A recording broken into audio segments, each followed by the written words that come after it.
ఈరోజు అంటే 2026 జనవరి 7 అమెరికా దళాలు రష్యా ఫ్లాగ్తో ఉన్న ఆయిల్ ట్యాంకర్ను స్వాధీనం చేసుకున్నాయి.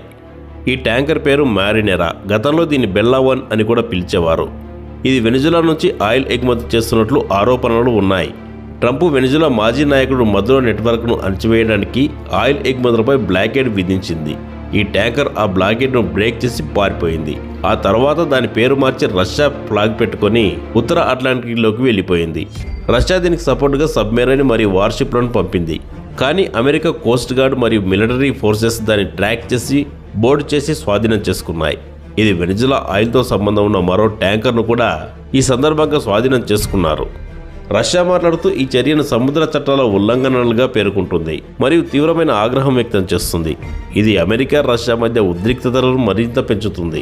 ఈ సంఘటన అమెరికా ట్రంప్ అడ్మినిస్ట్రేషన్ యొక్క వెస్టర్న్ హెమిస్ఫియర్లో ఆధిపత్యాన్ని చూపించే ప్రయత్నంగా కనిపిస్తుంది. వెనిజులా ఆయిల్ ఎగుమతులను అడ్డుకోవడం ద్వారా మదురో మిగిలిన నెట్వర్క్ను బలహీనపరచడం దీని లక్ష్యం.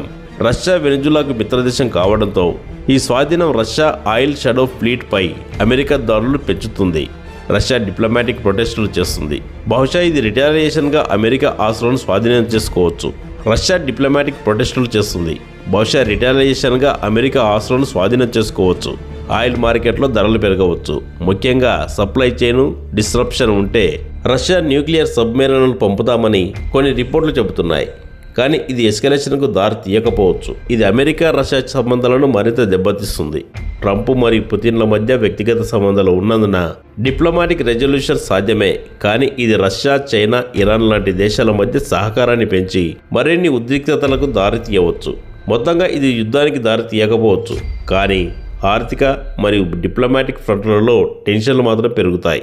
ఈ వీడియో నచ్చితే లైక్ చేయండి. మా ఛానల్ ఇప్పుడే సబ్స్క్రైబ్ చేసుకోండి.